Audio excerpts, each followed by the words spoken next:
Everyone, welcome to the channel. I am Shriman Sahani and आज हम पढ़ेंगे क्लास 12 ज्योग्राफी का चैप्टर ट्रांसपोर्ट एंड कम्युनिकेशन। तो ये फर्स्ट बुक वाला ट्रांसपोर्ट एंड कम्युनिकेशन है, सेकंड बुक वाला नहीं है इंडियन पीपल एंड इकोनॉमी वाला, क्योंकि ऐसे ही सेम नाम का चैप्टर सेकंड बुक में भी है, तो ध्यान रखना वो वाला पढ़ना है। तो मैंने ज्योग्राफी की पूरी प्लेलिस्ट बना दी, you can go and study all the chapters of geography from there.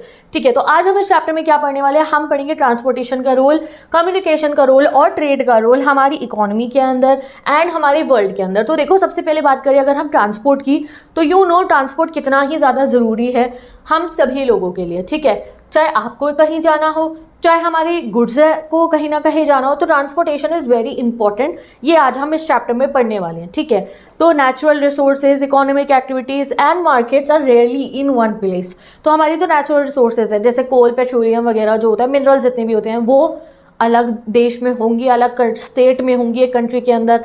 हमारी जो इकोनॉमिक एक्टिविटीज़ जहाँ पे हो रही है, जैसे कि आप मान लो कोई इंडस्ट्री है, वो अलग जगह पे होगी और मार्केट एंटायरली अलग जगह पे होगी। तो इसीलिए ट्रांसपोर्टेशन और कम्युनिकेशन दो ऐसे जरिए हैं जो प्रोडक्शन और कंजम्पशन सेंटर को लिंक करते हैं। प्रोडक्शन सेंटर मतलब यहाँ पे आटा बन रहा है, चावल है जो है वो उगाए गए खेत के अंदर, फैक्ट्री में टी शर्ट्स बनी। और कंजम्पशन सेंटर मतलब जो अभी पढ़ के आए हो आप इससे पिछले चैप्टर में, रिटेल स्टोर्स हो गए आपके, अर्बन मार्केट हो गई, पीरियोडिकल मार्केट, रूरल मार्केट, ये कंजम्पशन सेंटर होते हैं जहाँ से जाके आप चीज़ों को खरीद सकते हो। तो इन दोनों के बीच का कनेक्शन लिंक है ट्रांसपोर्टेशन और कम्युनिकेशन।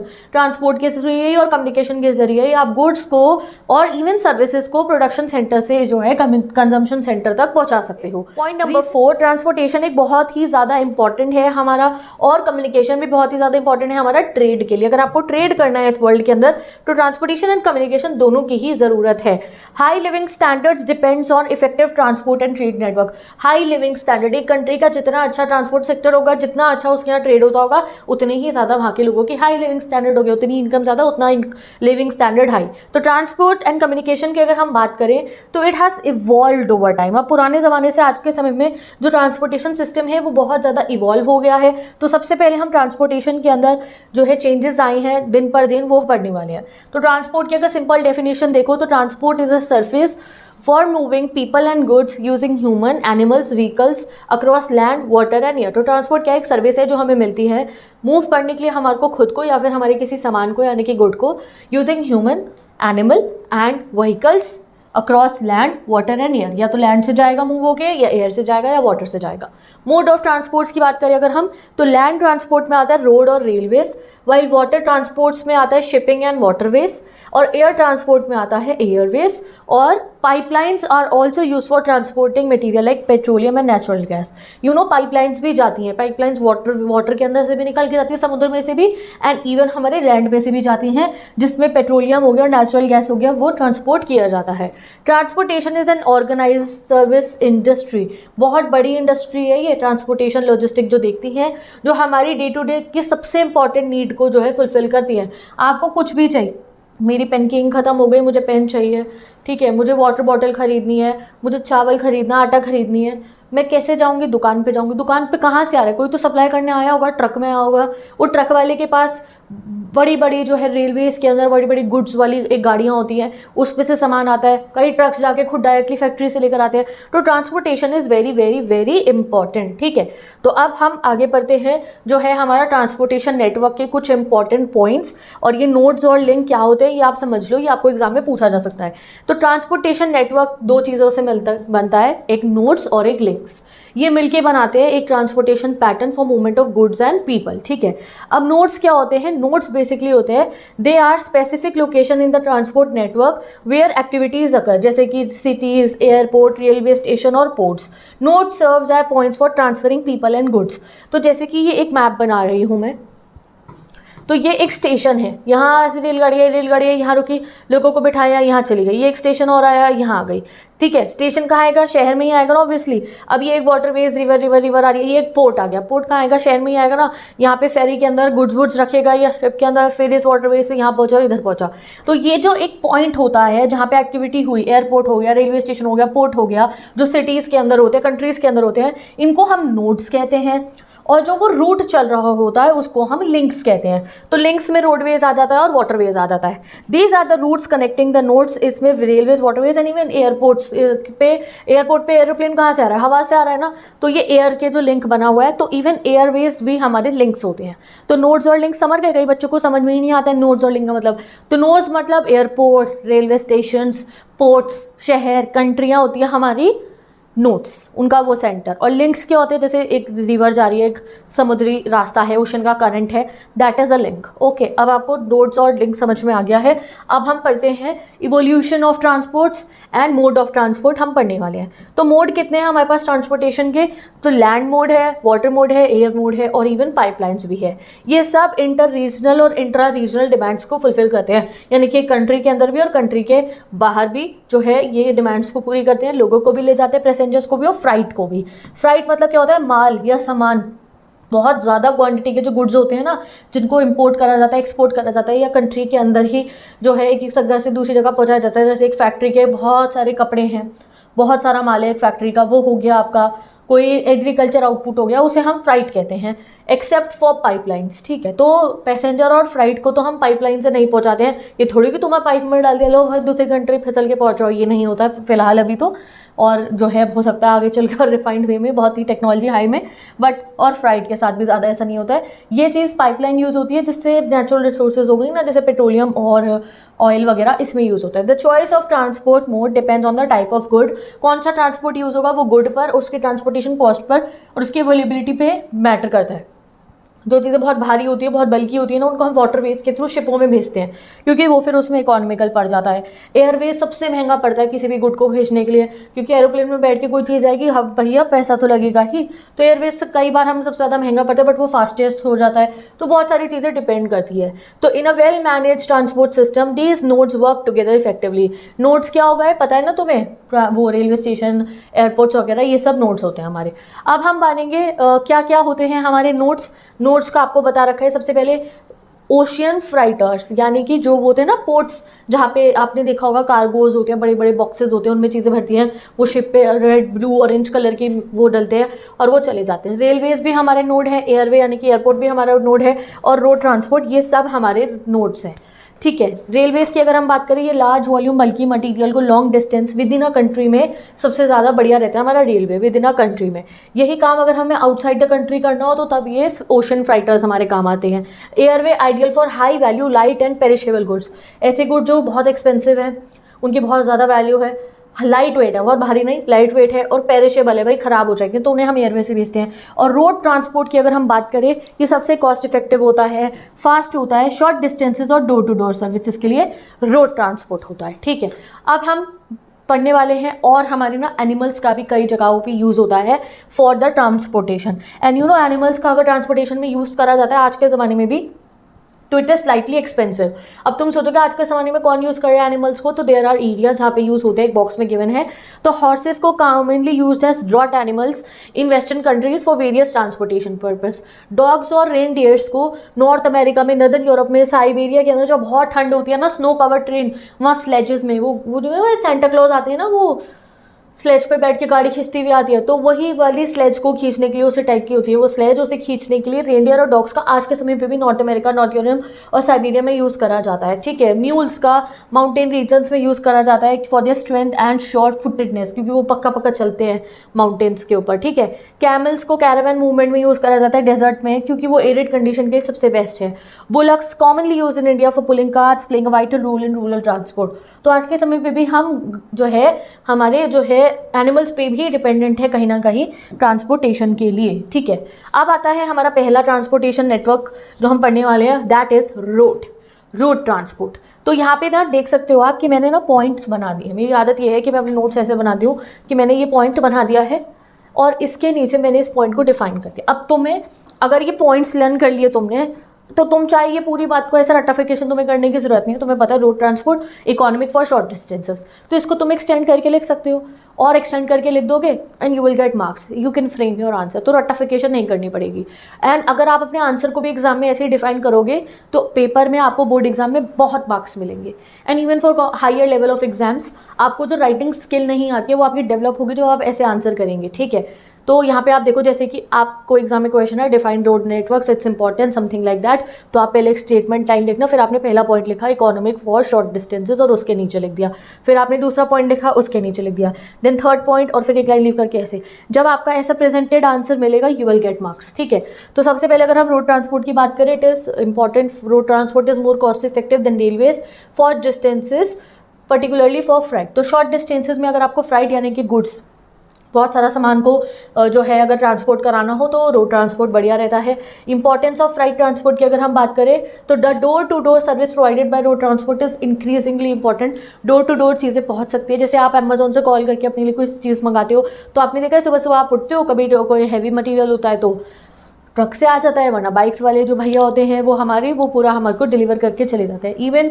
इवन फैक्ट्रीज से लेकर जो सामान लोकल शॉप्स तक पहुंचता है, रिटेल स्टोर्स तक पहुंचता है, तो वो कैसे पहुंचता है, वो रोडवेज के थ्रू पहुंचता है, जहाँ पे ट्रक्स होते हैं और भी डिफरेंट टाइप के जो व्हीकल्स होते हैं उनमें वो भर के उन तक पहुंच जाता है। चैलेंज क्या रहता है, अब यहाँ पे एक प्रॉब्लम रहती है कि जब यहाँ पे अनमेटल्ड रोड्स होती हैं यानी कि कच्ची सड़कें जो होती हैं, तो वहाँ पे आप हर जगह वहाँ पे तो आप जब अगर बारिश आ जाए, रेनी सीजन हो, तो वहाँ पे आप रोड को यूज़ नहीं कर सकते हो, पूरा दलदल सा बन जाता है, कीचड़ बन जाता है, तो वहाँ आपकी गाड़ी नहीं जानेगी, कोई सी भी गाड़ी मतलब ट्रक व्रक सब मान लो उसके अंदर तो उस समय पे हमारे को डिपेंड रहना पड़ेगा फिर रेलवेज पे, क्योंकि रेलवेज इवन वेदर कितनी भी ज़्यादा आप कह सकते हो कि ख़राब हो जाए, रेन हो जाए, कुछ हो जाए, रेलवेज पे आप फिर ज़्यादा अच्छे से डिपेंड कर सकते हो, ठीक है।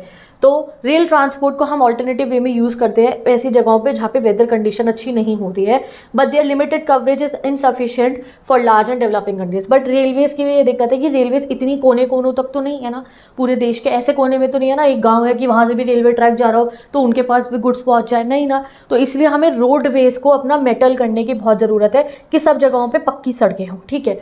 इवन अगर मैं बात करूँ पक्की सड़कों में भी कुछ कमी होती है कि हमारे यहाँ हर जगह जो पक्की सड़क है उनमें भी आप देखते हो ना बारिशों में गड्ढे आ जाते हैं मेटल रोड्स पे भी। तो रोड्स की अगर हम क्वालिटी अच्छी करेंगे तो हमारा ट्रांसपोर्टेशन सिस्टम और बेहतर हो जाएगा। अब role in trade and tourism की अगर हम बात करें, ट्रेड यानी कि आपका बिजनेस में, और टूरिज्म में अगर हम रोड्स की बात करें तो बहुत ही इंपॉर्टेंट है रोड हमारे कॉमर्स के लिए यानी कि ट्रेड के लिए भी और टूरिज्म के लिए भी।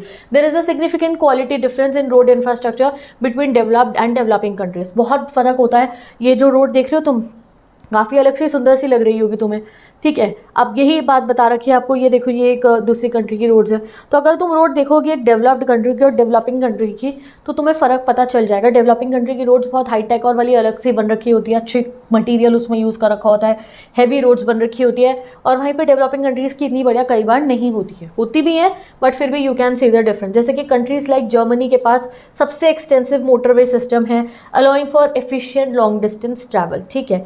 ग्लोबल रोड सिस्टम की लिमिटेशन अगर देखें हम वर्ल्ड लेवल पे जो कमियां है रोड सिस्टम के अंदर, तो world has approximately 15 kilometre of motorable road with north America accounting for 33% of it.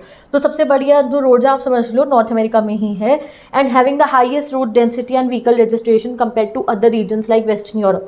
तो यहीं पे सबसे ज़्यादा highest density of road vehicles भी हैं, तो ये आपको 1 मार्कर के लिए याद रखना है। अब अगर हम बात करें रोडवेज में क्या क्या मैटर्स होते हैं हमारे, तो ट्रैफिक फ्लो की बात करते हैं अभी हम। तो ट्रैफिक ऑन रोड्स की अगर हम बात करें, रोड्स में इतना कंजेस्शन हो चुका है आज के समय पे, ट्रैफिक बहुत ज़्यादा बढ़ गया है रिसेंट ईयर से, कॉजिंग कंजेशन। बहुत ऐसे मतलब ना आप जाओगे ना और जाम में फंस जाओ, तुम्हारा दिमाग ख़राब हो जाएगा। Many city roads experience heavy traffic, कहीं जाना हो आप लेट हो जाओगे, रश आवर में आपको जगह नहीं मिलेगी गाड़ी को आगे बढ़ाने की अपनी, तो इस वजह से आप अपने ऑफिस अगर लेट पहुँचोगे, काम पे लेट पहुँचोगे, आपका नुकसान होगा। तो ये एक नुकसान है रोडवेज़ का। रेलवेज़ में ऐसा इतना नहीं होता कि भैया तुम्हारी हर 5 मिनट बाद जाम लग गया तो तुम्हारी रेल रुक रही है, ऐसा तो नहीं होता ना। तो इसलिए ये एक नेगेटिव फीचर है, हमारे ट्रैफिक हो जाता है हमारे रोडवेज़ में। वहीं पे हमारे पास हाईवेज़ भी होते हैं, हाईवेज़ अच्छे होते हैं, हमारा लॉन्ग डिस्टेंस कवर करवा देते हैं हमारे को, और वहाँ पे ट्रैफिक हमें इतना नहीं मिलता है। Highways are well paved roads designed for smooth and fast vehicle movement. They are usually 80 metres wide and have separate lanes, bridges, flyovers to keep traffic flowing easily. In developed countries highway connect cities and ports effectively, ठीक है। तो ये highway भी important road का ही हमारा structure होता है। अब हमें नॉर्थ अमेरिका की कुछ रोड्स के बारे में हमें बता रखा है। तो नॉर्थ अमेरिका के अंदर बहुत सारे हाईवेज़ हैं, high density of about 0.65 kilometre of highway every square kilometre में है। तो हमारे अमेरिका के अंदर बहुत हाईवेज़ बने हुए हैं। Most places are within 20 kilometre of a highway. Important highway अगर हम बात करें, अब ये चैप्टर में लर्निंग पोर्शन बहुत है, तुम्हें वर्ल्ड लेवल के बड़े बड़े हाईवेज़, वाटरवेज़ लर्न करने होंगे तो मैं मेरे नोट्स को चेक कर लेना, वहाँ मैं बहुत आसानी से लिख देती हूँ ये सब। तो अगर इंपॉर्टेंट हाईवे पूरे वर्ल्ड के अगर हम देखें और सब स्पेशली अगर नॉर्थ अमेरिका के, तो trans Canadian highway which connects Vancouver to Saint John's and the Alaskan highway which runs from Edmonton to Anchorage, ये बहुत ही ज़्यादा इंपॉर्टेंट है, you have to learn it. दूसरा, the Pan American highway is being build to connect countries across South America, Central America and North America, तो ये एक बन रहा है हाईवे, ठीक है। अगला आता है हमारा जो है हमारा यूरोप के अगर हाईवेज़ की अगर हम बात करें तो यूरोप में बहुत सारे हाईवेज़ है, but they compete with trains and boats for transportation, but वहाँ का रोड्स और जो का कॉम्पिटिशन चलता है ट्रेन से भी और बोट से भी, क्योंकि वो भी काफ़ी अच्छा है। रशिया की अगर हम बात करें, highways are mostly found in the areas west of the Urals with the Moscow and Vladivostok highways serving the eastern region, although railways are more important for long distances. तो रशिया का जो waste area है वहाँ पे highway ज़्यादा अच्छा है, बाकी एरियाज में रेलवेज को ज़्यादा प्रेफर करा जाता है, ठीक है। इंडिया की अगर हम बात करें, आप नेक्स्ट वाले बुक में पढ़ोगे इंडिया का गोल्डन क्वाड्रिलेटरल हाईवे के बारे में और ज़्यादा, तो हमारे पास एक गोल्डन क्वाड्रिलेटरल हाईवे है या super expressway is being build to develop connect major cities, हमारे यहाँ पे ये बना है मेजर सिटीज़ को कनेक्ट करने के लिए, जैसे न्यू दिल्ली, मुंबई, चेन्नई एंड कोलकाता, तो हमारे यहाँ पे ये बना है। चाइना की अगर हम बात करें, बहुत बढ़िया चाइना का जो है नेटवर्क सिस्टम है, ठीक है, इंक्लूडिंग न्यू हाईवे लिंकिंग जो है इनकी सिटीज़ है चेंगडू टू लहासा एंड तिब्बत, ठीक है। प्रोनाउंसिएशन पे हंसने की ज़रूरत नहीं है। अफ्रीका की अगर हम बात करें, Africa has highways that link places like Algiers to Conakry and Cairo to Cape Town, helping to improve regional travel. तो अफ्रीका में इतने नहीं है, but yes there are highways in Africa also जो मेजर एरियाज़ को link कर रहे हैं, ठीक है। अब आता है हमारा नेक्स्ट पॉइंट जो है बॉर्डर रोड्स, जैसे कि ये हमारी कंट्री की बाउंड्री है, ये दूसरी कंट्री शुरू हो रही है, तो इसके बराबर में जो ये रोड बनी हुई है इसे हम बॉर्डर रोड्स कहते हैं। बहुत गार्ड करने की ज़रूरत होती है, क्योंकि यहाँ से इलीगल अगर कोई हमारी कंट्री में घुसना चाहे, इसलिए बॉर्डर रोड्स पे मिलिट्री रहती है and they take care of our boundaries. तो it help connecting remote areas to major cities and support defence operation, क्योंकि बॉर्डर के पास में ना देयर आर मेनी विलेजेस, तो इसीलिए विलेजेस से सिटीज़ को कनेक्ट करने के लिए भी बॉर्डर रोड काम में आती है, और बहुत सारे मिलिट्री कैंप्स भी होते हैं, इसलिए इन बॉर्डर रोड्स का यूज़ करा जाता है गुड्स को ट्रांसफ़र करने के लिए बॉर्डर विलेजेस में और मिलिट्री कैंप में। रोडवेज कंप्लीट होता है। अब हम नेक्स्ट टॉपिक पे आते हैं जो है रेलवेज। रेलवेज की अगर हम बात करें तो ट्रांसपोर्टेशन ऑफ बल्कि गुड्स और पैसेंजर ओवर लॉन्ग डिस्टेंस में हम रेलवेज का यूज़ करते हैं। कहीं बहुत दूर जाना हो तो ट्रेन में जाते हैं, या बल्कि गुड्स को भेजना हो तो ट्रेन यूज़ करते हैं। ट्रेन के जो गेज होते हैं वो वेरी करते हैं by country. Now what is gauge? तो तुमने रेलवे की पटरियाँ देखी हैं, तो पटरियों के बीच में तुम देखते हो कि पटरी दो पैरेलल जा रही होती है और बाकी यूँ पटरी होती है, तो वो जो पटरी होती है उसकी जो चौड़ाई है, जो उसका जो वो डिफरेंट होती है, ठीक है। तो जैसे ये एक पटरी बना के मैं दिखाती हूँ, ये एक पटरी है, इसमें इस तरीके से ये बनी हुई है, और ये मैंने एक पटरी बनाई तो तुम्हें लगेगा दीदी ये थोड़ी चौड़ी बनाई है दूसरी वाली आपने, तो इसी को हम गेज कह देते हैं। यू साइलेंट होता है, गेज कहते हैं। तो जो ब्रॉड गॉज गेज होता है वो मोर देन 1.5 मीटर होता है, और स्टैंडर्ड गेज जो ज़्यादातर यूके में यूज़ करा जाता है वो है 1.44 मीटर्स, ठीक है। Metre gauge is equal to 1 metre, ठीक है। अब पॉपुलैरिटी अगर हम देखें तो trains are common in countries like UK, USA, Japan and India, serving millions of passenger daily. तो इन कंट्रीज़ के अंदर बहुत पॉपुलर है रेलवेज। ग्लोबल रेल लेंथ की अगर हम बात करें वर्ल्ड वाइड कितनी रेलवेज है, तो it is 1.3 million kilometre of railways है वर्ल्ड वाइड। सबसे डेंस रेलवे नेटवर्क हमारे पास आ जाता है यूरोप का जो रेलवे नेटवर्क है वो बहुत डेंस है, यानी कि बहुत ज़्यादा रेलवे कनेक्शन है यूरोप के अंदर, 4,40,000 किलोमीटर, और सब डबल ट्रैक। कौन सी कंट्री के अंदर है? बेल्जियम के अंदर है। मेजर सिटीज़ जहाँ पे रेलवे जो है यूरोप की बहुत ज़्यादा है वो है London, Paris, Brussels, Milan, Berlin and Warsaw. Underground railways are important in London and Paris. In fact इनके यहाँ पे बहुत सारी अंडरग्राउंड रेलवेज भी है। अब हम आते हैं रशिया के ऊपर की। तो railways makeup 90% of the countries transportation. Russia की 90% जो ट्रांसपोर्टेशन है वो रेलवेज कर रही हैं। मेजर रेलवे हब है Moscow with significant underground and computer services also. North America की बात करें तो बहुत ज़्यादा एक्सटेंसिव रेलवे नेटवर्क है, 40% of the world's total. Primarily used होता है फॉर द फ्राइट, यानी कि जो आयरन ओर्स होते हैं, ग्रीन होते हैं, टिम्बर होते हैं, उसके लिए भी। और मोस्ट डेंस है network in east central USA and Canada, ठीक है। कनाडा की अगर हम बात करें तो railways mainly in public sector service serving populated areas, और trans continental railways transport wheat and coal, ठीक है। ये लर्न करना है इसलिए मैंने प्रॉपर बॉक्सेस बना दिया। और अप्रॉक्सीमेटली ऑस्ट्रेलिया की बात करें हम तो 40,000 किलोमीटर ऑफ रेलवेज है, mainly in the South Wales के अंदर। और national railway connects Perth to Sydney. तो you have to learn it. अब अगर हम बात करेंगे नेक्स्ट हमारा आ जाता है साउथ अमेरिका की, यहाँ का भी काफ़ी डेंस रेलवे नेटवर्क है। अर्जेंटीना से लेकर ब्राज़ील के काफ़ी रीजन्स तक लिमिटेड रेल रूट्स है कंट्रीज़ के अंदर, like Peru and Bolivia. Only one transcontinental route है यहाँ पे, ट्रांस कॉन्टिनेंटल रूट मतलब एक कॉन्टिनेंट से दूसरे कॉन्टिनेंट वाला कम ही है यहाँ पे, ब्यूनो एयर्स अर्जेंटीना से चाइल तक, ठीक है। अब अफ्रीका की अगर हम देखें 40,000 किलोमीटर ऑफ रेलवेज है, प्राइमरीली सबसे ज़्यादा साउथ अफ्रीका का ही है, 18,000 किलोमीटर इसमें से। इंपॉर्टेंट रूट इसमें आता है बेंगलुरु रेलवे से लेकर तंजानिया रेलवे तक। Other countries have limited connection between ports interiors lacking a comprehensive network, तो यहाँ का रेलवे नेटवर्क इतना एडवांस नहीं है, ठीक है।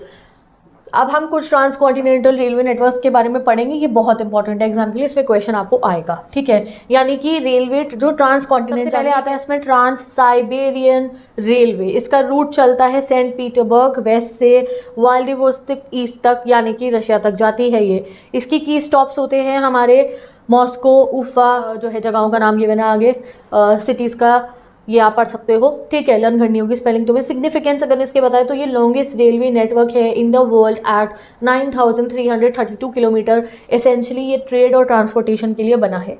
दूसरा आता है ऑस्ट्रेलियन कॉन्टिनेंटल रेलवे, ये west to east across southern Australia move करता है। एंड पॉइंट्स इसके क्या है, पर्थ से लेकर सिडनी तक, ठीक है। की पॉइंट्स कलगुरी, ब्रोकन हिल, पोर्ट ऑगस्टा, ये सब इसमें आते हैं। प्रपोज ट्रांस एशियाटिक रेलवे, इसका प्लान रूट है हमारे पास इस्तांबुल से बैंकॉक का। कंट्रीज़ जो इसमें इन्वॉल्व होती है वो है Iran, Pakistan, India, Bangladesh, Myanmar. Purpose क्या है, कनेक्टिविटी ट्रेड के लिए बढ़ाना एशिया के अंदर। कंक्लूजन अगर हम देखें तो transcontinental railway serves crucial role in connecting economies and facilitating trade and promoting political ties across vast distances. कितना बड़ा एरिया ये कैप्चर कर रहा है, तो ये काफ़ी इंपॉर्टेंट है। नेक्स्ट आता है द ओरिएंट एक्सप्रेस, इस वाली तो ट्रेन के ऊपर काफ़ी मूवीज़ भी बनी है, आपने सुन रखा होगा। तो इसका रूट चलता है पेरिस से इस्तांबुल तक, ठीक है। इसके की स्टॉप्स हैं जैसे म्यूनिक हो गया, वियना हो गया, बुदापेस्ट हो गया, बेलग्राडे हो गया। Travel time reduce from 10 days by sea to 96 hour by rail. यही एरिया कवर करने में 10 दिन लग जाते हैं आपको समुद्र से, 96 आवर में आप ये ओरिएंट एक्सप्रेस में ट्रैवल कर सकते हो। एक्सपोर्ट के लिए बहुत इंपॉर्टेंट है, इसमें डिफरेंट कमोडिटीज़ जैसे चीज़, बेकन, ओट्स, वाइन, फ्रूट्स को एक्सपोर्ट करा जाता है एंड इवन मशीनरी को भी, ठीक है। अब आता है हमारा next topic, that is water transport. तो this full chapter is of learning purpose only, आपको लर्न करनी है चीज़ें, रटाफिकेशन मत करना, कॉन्टिनेंट्स के नाम से कनेक्ट करने की ज़रूरत है आपको। एंड मैं इसके नोट्स प्रोवाइड कर दूंगी, जितनी बार इनको आप देखोगे, लिख लोगे एक आध बारी, तो you will learn it easily. चलो अब आता है water transport offer significant advantages including reduce cost. Water transport की सबसे बड़ी एडवांटेज है कॉस्ट कम होती है, इतना ट्रैफिक नहीं होता है, रूट नहीं बनाने पड़ेंगे, सड़कें रेलवे ट्रैक नहीं बिछानी पड़ेंगी। और क्या है, वाटरवेज नेचुरली एग्जिस्ट। अरे यार ये तो हमें नेचर का गिफ्टेड है वाटरवे, ये ओशन, करंट, चैनल, ये तो नेचर ने हमें खुद दे रखे हैं, बस हमें पोर्ट फैसिलिटी बनाने की ज़रूरत है जहाँ पे हम लोडिंग और अनलोडिंग कर सकें। लोअर एनर्जी कॉस्ट है due to friction compare to land transport, तो वो फ्यूल तो लगता ही है बट फ्रिक्शन ज़्यादा होता है, तो इस वजह से कम लगता है as compare to land transport. Maintenance cost भी लो होती है। Ocean provide smooth highways that do not require upkeep, बार बार जैसे हाईवे टूट रहा है दोबारा वहाँ पे कंस्ट्रक्शन करनी पड़ेगी, ये सब इतना हमारे ओशन में नहीं होता है। सी रूट्स का अगर हम ओवरव्यू देखें या इंपॉर्टेंस देखें तो नेचुरल हाईवे है ये, एग्जाम में अगर आया write a note on sea routes, तो these are natural highway. Ocean smooth, maintenance free, हमें रूट प्रोवाइड करता है जो नेविगेट भी कर सकते हो आप ऑल डायरेक्शन में। कॉस्ट इफेक्टिव ट्रांसपोर्ट है, जैसे जैसे टेक्नोलॉजी बढ़ रही है, जैसे कि शिप के पास अब रेडार भी है, वायरलेस नेविगेशन भी है, तो हम सेफली एक डेस्टिनेशन पे पहुंच सकते हैं। स्पेशलाइज कार्गोज आजकल बनने लगे हैं जिनमें रेफ्रिजरेटर है, टैंकर बने हुए हैं जिससे आप पेरिशेबल गुड्स को भी पहुंचा सकते हो अच्छे से। और कंटेनराइजेशन, यानी कि कंटेनर्स जो हैं, streamline cargo handling at major port, speeding up global trade. तो बहुत सारे कंटेनर्स के अंदर जैसे ना चीज़ें भर दी जाती हैं, फिर उन्हें शिप पे रखा जाता है एंड फिर वो डिफरेंट कंट्रीज़ में पहुंच जाती है। इससे हमारा जो गुड्स का, फ्राइट का जो ट्रांसपोर्टेशन है वो बहुत अच्छा हो गया है। ग्लोबल सी रूट्स पे अब थोड़ी नज़र रखेंगे हम। तो अगर हम बात करें ओशियंस की, तो ये काफ़ी मेंटेनेंस फ्री ग्लोबल हाईवे हमें प्रोवाइड कर रहे हैं। सी ट्रांसपोर्ट काफ़ी अच्छा रहता है, बल्कि गुड्स को अक्रॉस द वर्ल्ड जो है ट्रांसपोर्ट करने में ये लैंड और एयर से बहुत ही ज़्यादा सस्ता पड़ जाता है। मॉडर्न शिप्स में और बढ़िया टेक्नोलॉजी आ गई है। ये सब पॉइंट्स को मैंने फिर से ये जो यहाँ लिखे है ना, ये शॉर्ट में लिख दिया है अगर आपको बॉक्सेस में समझ ना आया हो तो, ठीक है। Containerisation has simplified cargo handling in major ports, ठीक है। चलो अब हम पढ़ते हैं मेजर सी रूट्स। तो इसका मैंने एक ना बॉक्स में मतलब टेबल फॉर्मेट में बना दिया है जिससे कि तुम्हें इसको मतलब ऐसे ना बहुत आसानी हो जाती है, रट्टाफिकेशन नहीं करनी। अटलांटिक सी रूट ये नॉर्थ ईस्ट यूएसए से नॉर्थ वेस्ट यूरोप कनेक्ट करता है, handle 25% of the world trade, busiest sea route है, एडवांस पोर्ट है, हार्बर्स है on both coast, also called the big trunk route. Exam में question आएगा what is big trunk route, तो north Atlantic sea route है ये। Next Mediterranean Indian ocean sea route, तो ये मेडिटेरेनियन सी, रेड सी, Indian ocean विया Swiss canal को connect करते हुए चलता है।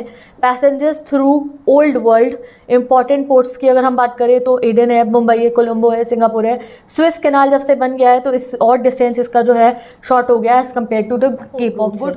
अब केप ऑफ गुड होप कौन सा रूट है, तो चलो इसको भी पढ़ लेते हैं। तो cape of good hope sea route कौन सा है, जो वेस्ट यूरोप से वेस्ट अफ्रीका से south Africa, south east Asia, Australia और न्यूजीलैंड जाता है, ये है हमारा cape of good hope. But अब क्योंकि स्विस कैनाल बन गया तो इससे भी कम शॉर्ट डिस्टेंस हमारा आ चुका है। तो ये कनेक्ट करता है वेस्ट यूरोप को अफ्रीका की रिच रिसोर्स है जो गोल्ड और डायमंड है अफ्रीका में, एंड यहाँ पे इसने ट्रेड भी बहुत बढ़ा दिया है between east and west Africa. ठीक है, अब आएगा हमारा बहुत ही फेमस रूट, अभी रुक के आएगा वो स्विस कैनाल, बाद में पढ़ेंगे। अभी पहले आ गया आप लोगों का सदर्न अटलांटिक सी रूट, तो ये वेस्ट यूरोप को, वेस्ट अफ्रीका को, ब्राज़ील को, अर्जेंटीना को और गे को जो है लिंक करता है। लिमिटेड ट्रेड होता है इसके ऊपर क्योंकि ये काफ़ी सारी कंट्रीज़ जो इसके अंदर आ रही हैं वो अफ्रीकन कंट्रीज़ हैं, साउथ अमेरिका की कंट्रीज़ हैं जहाँ अभी इतना डेवलपमेंट नहीं है। ओनली ब्राज़ील के अंदर और प्लाता हिस्ट्री के अंदर और साउथ अफ्रीका में कुछ इंडस्ट्रीज़ हैं, तो यहाँ पे इतना ट्रेड नहीं होता है इस रूट पे। नॉर्थ पैसिफिक सी रूट की अगर हम बात करें तो north America west coast, Vancouver, Seattle, Portland, San Francisco, Los Angeles से ये एशिया तक आता है, योकोहामा, शंघाई एंड हांगकांग तक। ये great circle route reduces distance between Vancouver and Yokohama by half. ठीक है, तो ये काफ़ी ज़्यादा जो है इसने हमारे डिस्टेंस को कम किया है। साउथ पैसिफिक सी रूट की अगर हम बात करें तो western Europe, north America, Australia, New Zealand, Pacific islands via Panama canal ये जाता है। ये हांगकांग को कनेक्ट करता है, Philippines, Indonesia, and distance from Panama to Sydney 12,000 kilometre, और इसमें भी होनोलुलु एक की पॉइंट रहता है। ठीक है, तो इन दोनों ही नॉर्थ पैसिफिक सी रूट का भी और साउथ पैसिफिक का ही होनोलुलु जो है एक इम्पॉर्टेंट की पोर्ट एरिया है। ठीक है, चलो अब आता है हमारा अगला, वो है कोस्टल शिपिंग। ठीक है, कोस्टल शिपिंग में कौन कौन सी कंट्रीज़ आ जाती हैं, countries with long coastline हम कोस्टल शिपिंग में पढ़ने वाले हैं। जैसे इंडिया की कितनी सारी कोस्ट लाइन है, यूएसए की है, चाइना की है। तो coastal shipping is cheaper and can reduce land routes congestion, Europe well suited for this. तो कोस्ट लाइन, जैसे कि हमारा इंडिया के अंदर हमारे पास बहुत सारी कोस्ट लाइन है, तो हम अपने कोस्ट लाइन के थ्रू भी अपने गुड्स को अपनी कंट्री के अंदर भी डिलीवर कर सकते हैं for going out also. Swiss canal की बात करें हम तो ये मेडिटेरेनियन सी और रेड सी को कनेक्ट करता है। ये 1869 में जो है बना था। ठीक है, it is sea level canal, 160 kilometre का, no locks, reduce distance between Europe से Indian ocean and high tolls but speeds up transmit. क्योंकि ये जो स्विस कैनाल है ये डिस्टेंस को बहुत कम कर देता है, तो इसलिए यहाँ पे जाने पे टोल बहुत लगता है, बट क्योंकि ये बहुत जल्दी चीज़ों को डिलीवर कर देता है तो ये इसका टाइम बहुत कम होता है, बहुत जल्दी या शिप को आपकी डेस्टिनेशन तक पहुँचा देगा। तो ये मतलब यूरोप से इंडिया तक पहुँचने का और फिर आगे जाने का पूरा रास्ता है। पनामा कैनाल ये अटलांटिक ओशन से पैसिफिक ओशन को कनेक्ट करता है।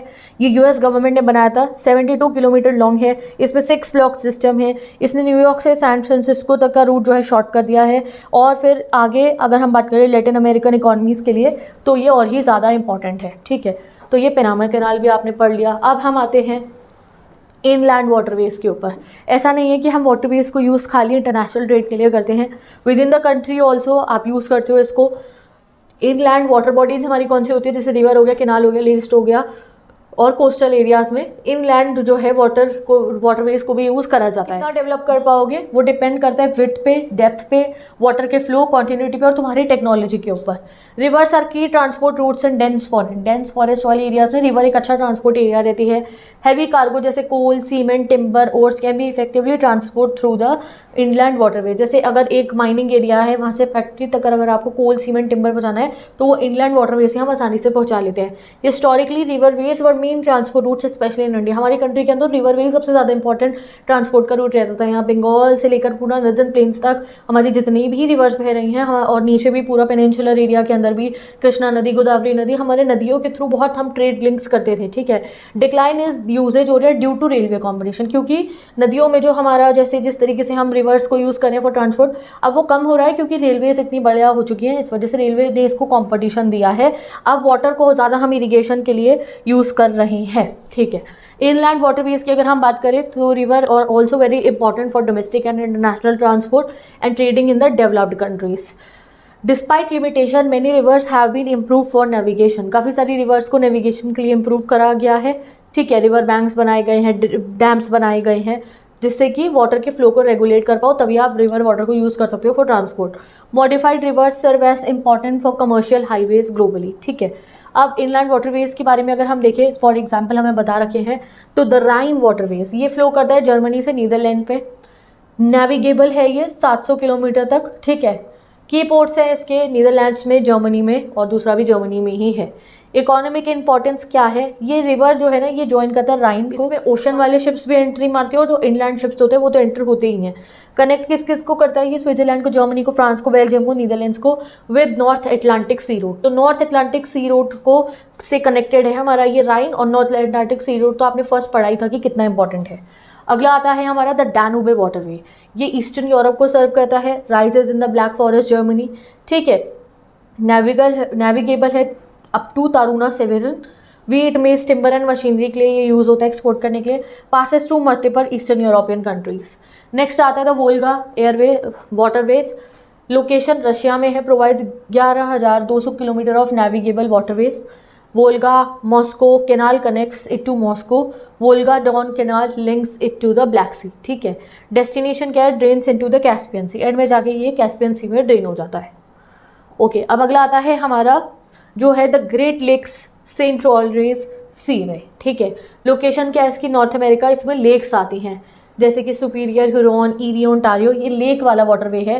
कैनाल्स भी होते हैं इसमें, Soo canal, Welland canal connect the Great Lakes to form a navigable route. Key port इसके क्या है, दुलूथ, बफेलो, मॉन्ट्रियल। चैलेंजेस क्या है, rapids along the Saint Lawrence rivers required goods to be transshipped to smaller vessel, canals build up to 3.5 metre deep to aid navigation. तो इसमें जो है ना स्मॉलर जो है वेसल्स में शिप करना पड़ता है आपको अपने गुड्स को, ये इसकी एक लिमिटेशन है। मिसिसिपी वाटरवे, इसकी लोकेशन है यूएसए में, ये कनेक्ट करता है यूएसए को गल्फ ऑफ मैक्सिको से, अच्छी नेविगेबिलिटी है इसकी, लार्ज स्ट्रीमर्स इसमें ट्रैवल कर सकते हैं। और मिनियोपोलिस से विया मिसिसिपी ओहायो वाटरवे, ये पूरा ऐसा इसका सिस्टम रहता है। तो ये भी हो गया हमारा मिसिसिपी वाटरवे भी, तो you have to learn these important waterways. अब लास्ट आता है हमारा एयरवे, सबसे फास्ट बट सबसे कॉस्टली। सबसे पहली बात बताओ इसकी फ़ायदे क्या है, स्पीड बहुत अच्छी है और एफिशिएंसी, सबसे फास्ट मोड है, ठीक है। पैसेंजर इसे प्रेफर करते हैं अगर लॉन्ग डिस्टेंस ट्रैवल करना और जल्दी करना हो तो, ठीक है। कार्गो ट्रांसपोर्ट करना हो, जैसे valuable, quickly transportable, global scale पे अगर कोई गुड करने हैं हमें जल्दी से ट्रांसपोर्ट, तो हम करते हैं क्योंकि टाइम सेंसिटिव डिलीवरी करते हैं, जल्दी कर देता है। एक्सेस एंड डिफिकल्ट टेरेन, पहाड़ी इलाका, डेजर्ट एरिया, जहाँ आप यूजुअली रेलवे, वाटरवेज या लैंड रूट से नहीं पहुँच सकते हो, उसमें ये कर देता है। जैसे नदर्न कनाडा के एस्किमोस को फूड डिलीवर करा जाता है। हिमालयन रीजन के अंदर एयर ट्रैवल बहुत इंपॉर्टेंट है, स्ट्रेटेजिक इंपॉर्टेंस बहुत है, मिलिट्री यूज़ के लिए बहुत यूज़ होता है। और जैसे जैसे रैपिड डेवलपमेंट हो रहा है, speed and reach of air transport is essential for military operation and humanitarian add and remote areas. तो अगर आप चाहते हो कि आपकी कंट्री डेवलप हो तो मिलिट्री के लिए भी, एंड इवन जो रिमोट एरियाज है, ऐसे गाँव जहाँ पे आपकी इतनी कनेक्टिविटी नहीं है, तो वो आप एयर ट्रैवल के थ्रू पहुँच सकते हो। अब इसकी प्रॉब्लम्स क्या है, इंफ्रास्ट्रक्चर कॉस्ट बहुत ज़्यादा है, एरोप्लेन बनाना बहुत ज़्यादा महंगा होता है, एयरप्लेन बनाना ही नहीं, airport, hangars, maintenance facilities, infrastructure पे बहुत पैसा लगता है। डेवलपमेंट की बात करो, it is more developed in industrialize countries, बड़ी बड़ी कंट्रीज़ में ये ज़्यादा होता है as compare to the developing countries, ठीक है। और इंडस्ट्रीज़ जिस कंट्री में ज़्यादा होती है वहाँ ये ज़्यादा डेवलप होता है क्योंकि वहाँ पे वॉल्यूम ऑफ ट्रैफिक बहुत ज़्यादा होता है, as construction of airport is expensive, ठीक है। अब ग्लोबल कनेक्टिविटी की अगर हम बात करें, air travel has revolutionize the global connectivity, making any place in the world accessible within 35 hour. तो देखो क्या फैक्ट पता चला है, आज आपको दुनिया में कहीं भी जाना हो, कोने में, किसी कोने में तुम्हें जाना हो ना, 35 घंटे से ऊपर नहीं लगेंगे। अगर तुम्हें एरोप्लेन से जाना है तो 35 घंटे लगेंगे मैक्सिमम। कमर्शियल एयरलाइंस की अगर बात करें हम तो 250 कमर्शियल एयरलाइंस है, एयरलाइंस बेसिकली हमारे पास है जो रेगुलरली सर्विस कर रही है थ्रू आउट द वर्ल्ड को। टेक्नोलॉजिकल एडवांसमेंट की अगर हम बात करें, अब सुपरसोनिक एयरक्राफ्ट भी आ चुके हैं, जैसे जेट्स हो गया, जो हमारे फ्लाइट टाइम को बिटवीन द मेजर सिटीज़ बहुत कम कर सकते हैं, just 3.5 hours, suggesting that the future of air transport वो और ज़्यादा फास्ट हो सकता है। अब ग्लोबल डिस्ट्रीब्यूशन अगर हम एयरवेज का देखें तो ईस्ट वेस्ट बेल्ट है हमारे पास, जो नदर्न हेमिस्फेयर से जो है distinct, this is a distinct east west belt of intercontinental air routes primarily concentrated in the dense populated area. Densely populated airway है वो है हमारा नॉर्दर्न हेमिस्फीयर के अंदर ईस्ट टू वेस्ट में। की रीजन्स इसके क्या क्या है? Major network area, dense network of air route exist in eastern USA, western Europe and south east Asia. US के डोमिनेंस है एयरवेज के ऊपर, एयरलाइंस के ऊपर, एयर रूट्स के ऊपर। The United States accounts approximately 60% of the world airways. ठीक है, नोडल पॉइंट्स की अगर हम बात करें, यानी कि जो मेजर एयरपोर्ट्स हैं, important cities serves as a nodal points where route converges and radiate to various continent. Various nodes, यानी कि सबसे मेन एयरपोर्ट्स कहाँ कहाँ पे हैं?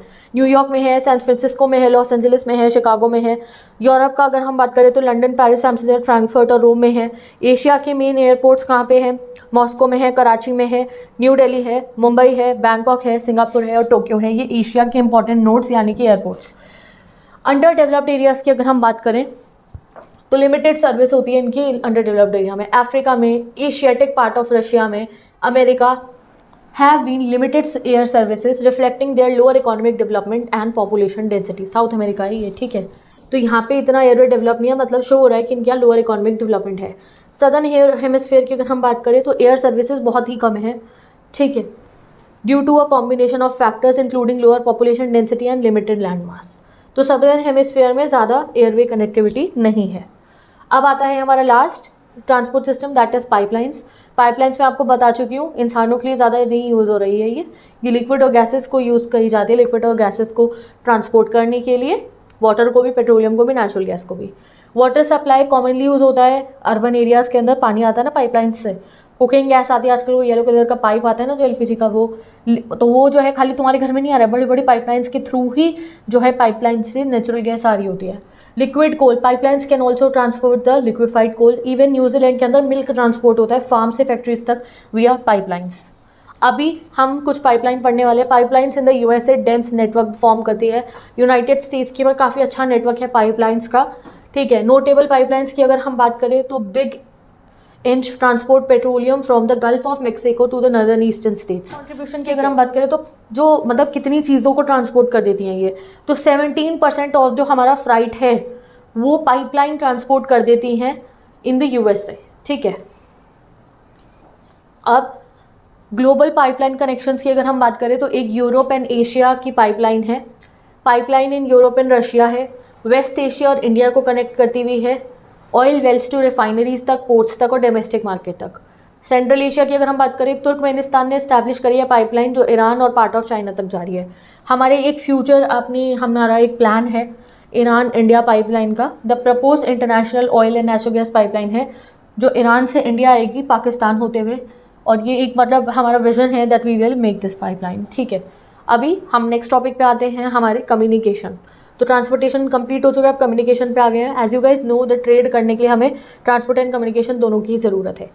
तो अर्ली कम्युनिकेशन टूल्स हमारे पास कौन से हैं? टेलीग्राफ है और टेलीफोन है। अब धीरे धीरे जैसे जैसे टेक्नोलॉजी और रेवोल्यूशन हो चुका है तो now we have smartphones, we have internet, but early communication tool जो हमारे पास थे वो थे टेलीग्राफ एंड टेलीफोन। ये आज भी बहुत इंपॉर्टेंट है टेलीफोन। तो टेलीग्राफ का यूजेज अब कम है बट कॉलोनियलाइजेशन के टाइम पे बहुत ज़्यादा था। अब हम बात करते हैं इम्पैक्ट ऑफ द टेलीफोन, ठीक है। तो मोनोपोली एरा की अगर हम बात करें तो जो अमेरिका टेलीग्राफ है और telephone company had a dominant position in the US telephone industry during the early to mid 20th century, ठीक है।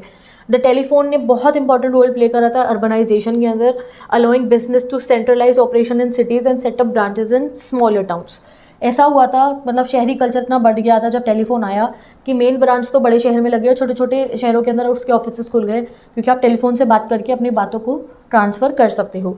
करंट यूजेज अगर बात करें तो टेलीफोन्स आज भी बहुत कॉमन यूज़ ऑफ मेथड है कम्युनिकेशन का, specially in developing countries where cellphones improve rural connectivity. Next advancement देखेंगे और क्या हो रहा है हमारा कम्युनिकेशन के अंदर। तो अब आ गई हैं ऑप्टिक फाइबर केबल्स। अब मेजर ब्रेक थ्रू है ये हमारा, ये ट्रेडिशनल केबल को रिप्लेस कर दिया है फाइबर केबल ने। आजकल आप देख रहे हो हम ना एयरटेल का फाइबर प्लान चल रहा है, वाईफाई का ना फाइबर प्लान चल रहे हैं, क्यों वो कहते हैं कि ये ना वाईफाई की तार है, वाईफाई की तार है, फाइबर वाली तार है। तो ये रिप्लेसमेंट हो चुका है कॉपर वाली तार का, और इससे जो स्पीड है ना ट्रैवल करने की हमारे, मतलब मैं अपने सिंपल लैंग्वेज जितना समझा सकती हूँ ट्रैवल करने की, वो बहुत फास्ट है इसकी। These cables allow faster data transmission data बहुत ज़्यादा होता है, ग्रेटर सिक्योरिटी और एरर बहुत कम होते हैं। तो वो जो फाइबर वाली तार, ठीक है। कंपटीशन इसने दिया है टेलीफोन कंपनीज को world wide, upgraded to optic fibre cables to keep up with increase in competition. तो अब आप देख रहे हो जैसे एयरटेल ने फाइबर प्लान चलाया, जियो तो अब अपना और ज़्यादा वो कर रहा है, वो एयर फाइबर वाला वो भी हो रहा है, ठीक है, कि एयर वाला तो फाइबर पे सब शिफ्ट हुए हैं। पहले जब हम छोटे थे तो देयर वाज नो फाइबर, बहुत ही महंगा होता था नेट।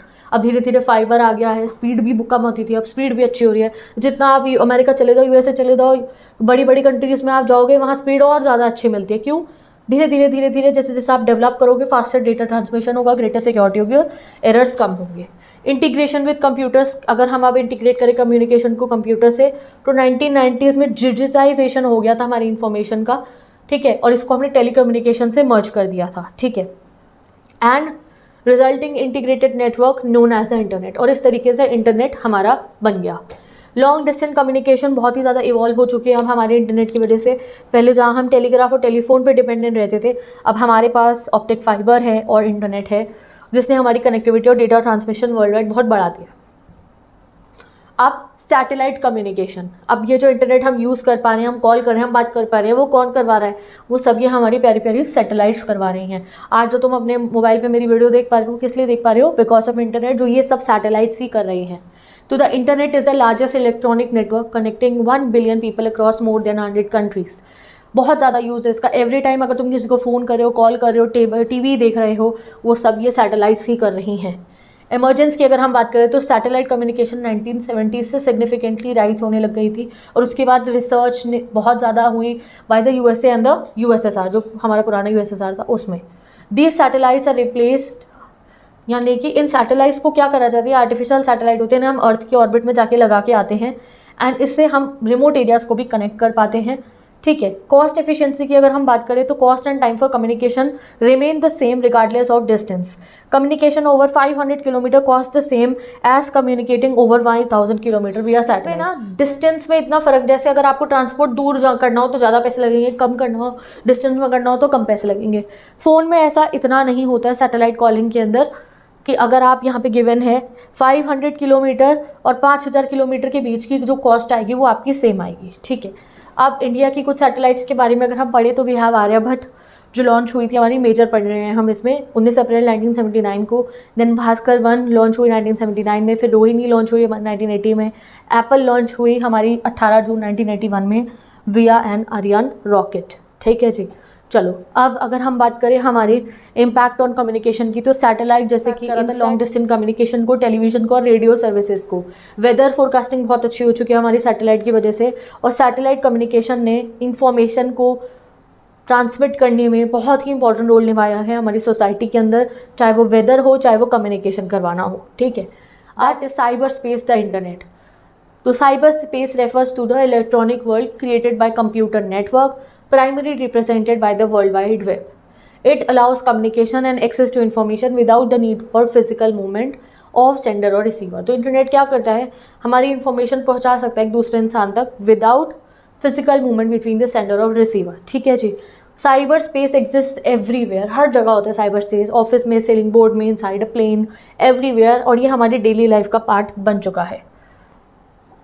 यानी कि इंटरनेट हमारी डेली लाइफ का पार्ट बन गया। आज के समय पे इंटरनेट के यूजर्स बहुत बढ़ रहे हैं।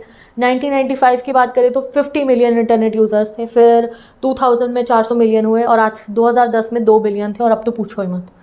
शिफ्ट इन यूज़र डेमोग्राफिक भी हमने देखा है, पहले से यूएसए, यूके जैसे डेवलप्ड कंट्रीज़ का ज़्यादा शेयर था।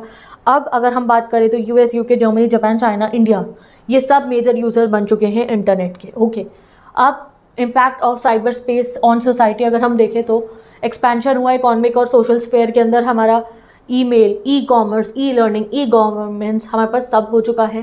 ये सारी हमारी टेक्नोलॉजिकल रेवोल्यूशन हमारे हुए, इंटरनेट, फैक्स, टेलीविजन, रेडियो, इसने हमारे बीच की जो दूरियां थी उसको काफ़ी कम कर दिया है। Last topic, the concept of global village. अब आपको पता है दुनिया हम कह रहे बहुत छोटी हो चुकी है, हम सब बहुत कनेक्टेड है। What's going in China, what's going in America, what's going in UK, तुम घर बैठ के पता लगा सकते हो, भाई इंटरनेट है तुम्हारे पास, न्यूज़ में आ जाएगी खबर, अखबार में आ जाएगी, तो ये क्या है, ये इससे हमारा एक ग्लोबल विलेज बन गया। विलेज वर्ड मतलब ना एक छोटे लैंड एरिया के लिए यूज़ होता है, और ग्लोबल विलेज पूरे वर्ल्ड का विलेज, मतलब अब हम इंटरकनेक्टेड बहुत ज़्यादा एक दूसरे से, इसलिए we call it global village.